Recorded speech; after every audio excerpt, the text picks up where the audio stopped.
Barkanmu da sake saduwa a cikin tashar mu mai farin jini ta Hutsar Hausa TV.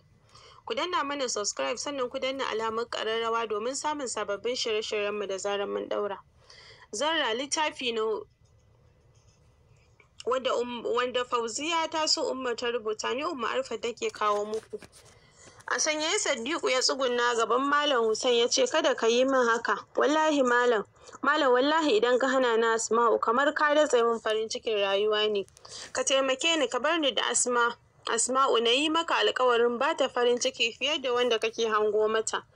A wanda kake shirin aura mata. Malam bai san darajar ta ba. Kamar yadda na sani. Tsawa Malam Hussein ya buga masa ya ce, ka ji min yaro sakarai shashasha. Ayyo, wato ni ma kana nufin ka fi ni sanin darajar Asma'u ko?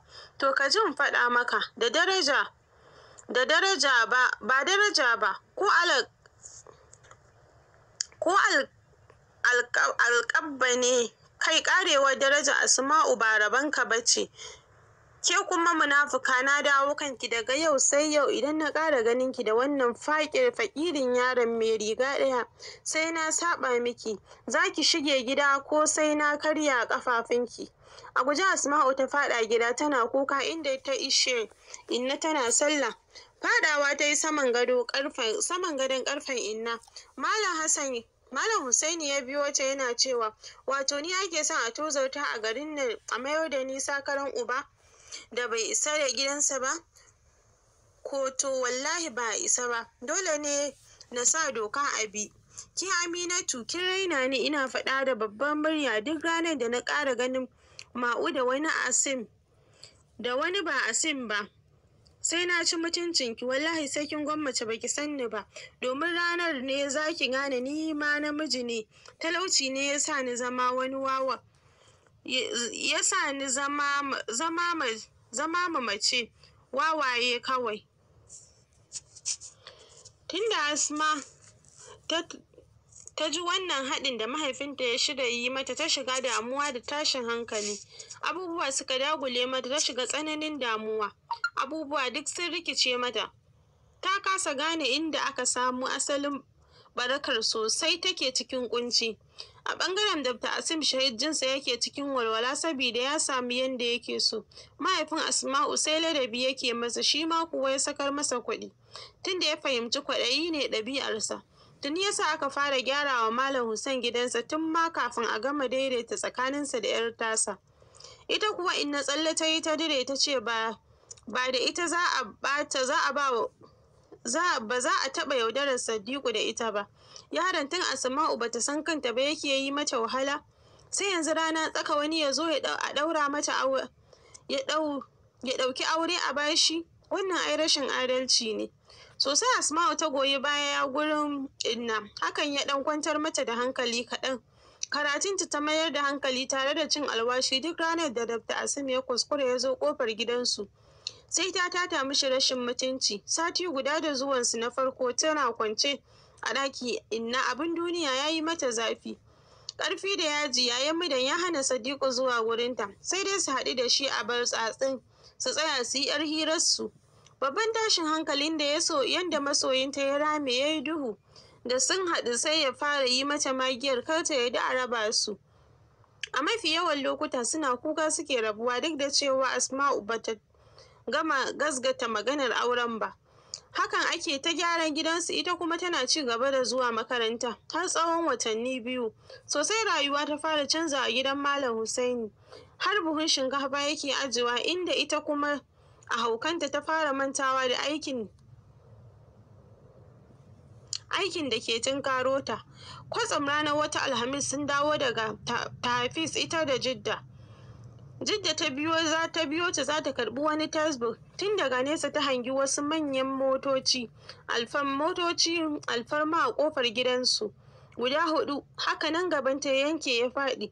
Suka kalli juna cikin sanyin jiki. Daidai lokacin da wasu fararen dattijai suke fitowa daga shagon gidan nasu.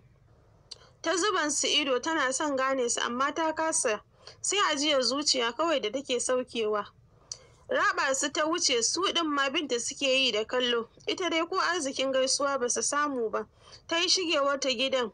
Gwara ma Jidda ta gaishe suka shiga ta bata abin da za ta bata ta fito, ita kuma ta ɗauka buta ta fita.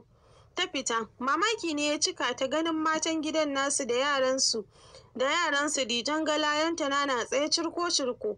To da ke ba shiri suka cika ba, haka nan ta yi shigewar ta banɗaki. Tana jin su suna ja mata tsaki, bata ko kalle su ba. Fitowa ta yi ta shiga ɗakin inna, ta iske ta ita da Mudan da Malam Hussein suna tattaunawa.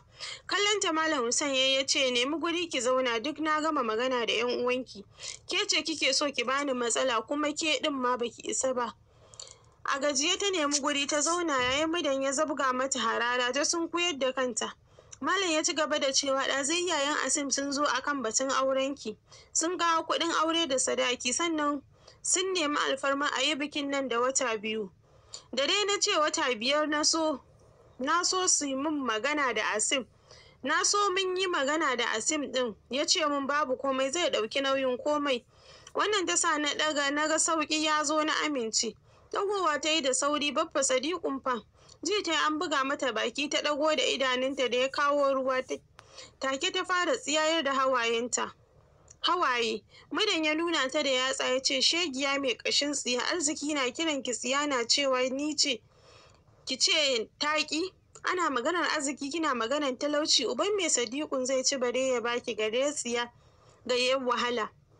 Dakansa hannu baffa ya ce, yo me na bata bakinka. Abin da babu fushi sai an yi kawai. Abu dai babu fashi sai an yi kawai, ki je ki fara shiri. Nan da watanni 2 zan ɗaura muku aure, kowa ya kama gabanta. Miƙewa suka yi za su fita cikin gunjin kuka. Asma ta ce, inna ba za ki ce komai ba, don Allah ki wani abu. Janyo ta inna ta yi jikinta tana shafa bayanta. Su kuwa ficewarsu. Sannan ne inna ta samu damar magana, ta ce, to me zan ce a ma'un inna?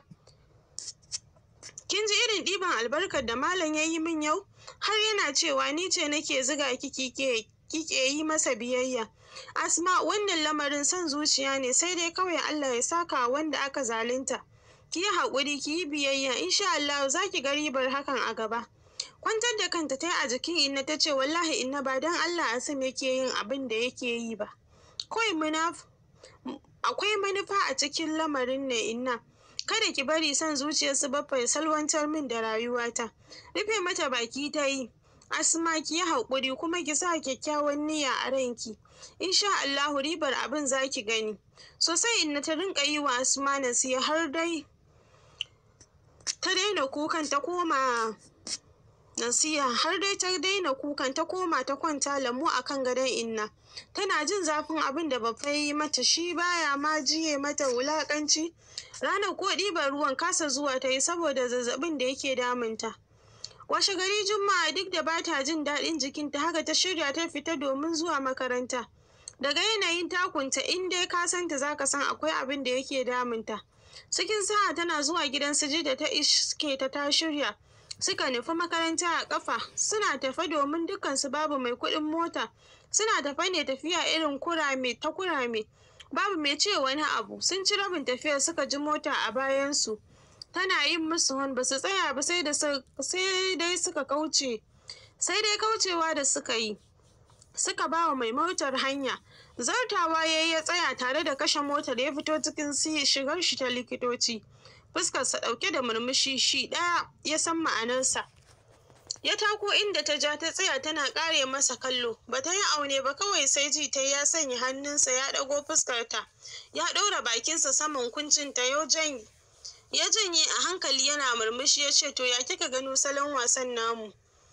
Takaici ne ya sa bata san da wasu hawaye masu zafi suka zubo mata ba. Murmushin fuskarsa ya faɗaɗa, ya ce, tun yanzu, haba karki karaya da wuri. Karki karaya da wuri mana, aike jaruma ce, kin iya rashin kunya, za ki kwaci kanki. Daɗin daɗawa gashi kin yi sa'a, gyatumai kwaɗayayyu Allah ya baki. kada ki matsa wa zuciyarki wajen tunanin abin da ya dace. Duk wani abin da yake ya dace na yi shi. Bayan iyaye, shi ma masoyin na bogi ne, tunda ya siyar min da soyayyarki a farashi mai arha, 150 kacal. Kin ga ko yanzu za ki iya bambance tazarar da ke tsakaninmu. Ko da yake ban san ma ki gane yanzu, ki bari sai can gaba, sai ki gane lokacin da hakan zai ba da shu na gaske. A lokacin ne wasan zai fara. Nan da tuman zan yanzu sharar fage ne. Sosai hawa yake bin kuncinta, tana ƙara saitin injin idanta akan Asim. Kallonsa kallo take yi masa da yake bayyana tsantsar tsana da jin haushi da kuma tausayi. Kai, ta san duk duniya ba kowa ne ya ja mata wannan wulakancin ba face Malam. Numfashi ta sauke kawai ganin wankin hula na neman kaita da dare. Ta juya ta canza hanya ta tafi, ta bar sa tsaye yana bin bayanta da kallo, yana murmushin mugunta. Shi kaɗai ya san abin da yake sakawa a zuciyarsa. Yarinyar ta gama lalacewa. Idan ta zama mallakinsa, zai nuna mata iyakarta, zai nuna mata duniya da bambanci. Komawa ya tada motarsa ya tafi. Sai lokacin Jidda ta lura da cewa ashe Asma ta jima da yi mata nisa. Ta bi ta da sauri tana kwala mata kira. Bata tsaya ta saurare ta ba. Sai cikin makaranta suka haɗu. Bayan an gama assembly suka tafi ajinsu. Jidda ta dubi Asma ta ce, wato Allah idan yana son ka da arziki sai ka zagi sarki a gaban fadawa ya ce gaishe shi kai. Wallahi Asma, a rayuwata na daɗe ban ga kyakkyawan namiji irin Asim ba. Kai, gaskiya kin dace, amma fa da alama ɗin izzar masifa ne za ki sha fama. Wannan naushi da Asma ta kai wa Jidda a baki ya sa ta gocewa ta ce, daga faɗar gaskiya kuma Allah mijinki ɗan kyakkyawa da shi. Malaminsu ne ya shigo, hakan ya tilasta wa Jidda yin shiru. Ita dama Asma bakinta ya kulle. Kalaman Asim ne kawai suke yi mata yawo a kwanyarta. Asim ne kawai suke mata yawo a kwanyarta. Iyayenta matsiyata, idan ta tuna wannan kalmar sai ta ji hawaye ya zubo mata. To amma komai ya samu shamuwa. Watan 7 ya ja mata. Da mahaifinta bai bi son zuciya da yanzu tana tare da masoyinta. Da ta ji haka a ranta sai ta tuna ya ce da kwata miliyon ya siya Saddiƙunta. Gaba ɗaya duniya ta yi mata zafi, ji take kamar ta yi ta rusa kuka. Haka dai ta adafe aka tashi suka tafi gida. Da ƙyar ta kai gida saboda azabar masifar zazzabin da yake dirar mata. Tana zuwa ko yunifom bata cire ba, ta fara kwara amai. Bayan ta gama ta share ɗakin inna ta kwanta tana mayar da numfashi. A kwance take amma duniyar juya mata take yi. Ita dai bata ƙara sanin komai da yake faruwa ba. Sai farkawa ta yi ta ganta ɗaure da robar ruwa a hannunta.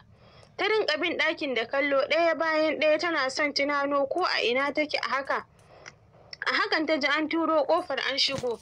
Ta juyo da kanta, idanunsa na kanta, yana wani lumshewa kamar mai bacci. Guri ya samu ya zauna ya buɗe takardar hannunsa. Ya yi rubuce-rubuce ya rufe, ya sake ɗagowa. Yanzu kanta yana saman silin. Fasali ya ja ya miƙe daidai lokacin da innar Aziza, ƙanwar inna, take shigowa. Suka gaisa har wani risinawa yake, ya mai jiki. Kallon Asma ya yi, ya ce ga ta nan da sauƙi yanzu ta farka, da alamar jiki ya yi kyau. Insha Allah gobe ma za ku koma gida. Ya sai inna. Alhamdulillah ya furta. Komawa ta zauna tana haɗa kayan, shi kuma ya fice. Bai jima ba ya dawo da tarkacen ciye-ciye. Ya je. Inna Aziza tana godiya. Yi murmushi ya ce babu komai inna. Yi wa kai ne, fatan mu dai ta samu lafiya. Ai ta ji jiki, sati 2 a kwance, ga hidimar biki na matsowa take yi. Yanzu fa saura sati 5. Jinjina kai ta yi, ta ce Allah ya sa dai a yi lafiya a gama lafiya. Amsawa da ya yi da amin, sannan ya sa kai ya fice. Zuciyarsa na jin haske, yana jin nishaɗi. Ya san ya gama saita sa'arsa. Asma Asma za ta gane kurenta. Tabbas za ta san ta shigo gonarsa. Da wannan tunanin ya shiga mota ya nufi gidansa. Ya jima a mota kafin ya yi ƙarfin halin fitowa. Yana ayyana ta yadda zai tunkari Mima da maganar auren nasa. Bayan shi da kansa ya yi mata alƙawarin ba zai taɓa haɗa matsayinta da wata ba, balle a je ga batun aure. Shahada ya haura ya tunkari saman, a kwance a falo saman ya ishe ta, tana duba jarida. Ya nemi guri ya zauna, ya ta ajiye jarida tare da ɗagowa ta dube shi. Suka yi wa juna murmushi. Ya shafa kansa ya ce, ya gida? Miƙewa ta yi zaune tana yatsuna fuska. Gashi nan babu daɗi, kaɗaici ya dame ni. Kai kuma ka daina samun lokaci na rasa me yake ɗauke min hankali, yake ɗauke hankalinka gare ni. Kawar da kai yayi ya shafa sumarsa ya ce, abubuwa ne suka yi min yawa 2 days ɗin nan.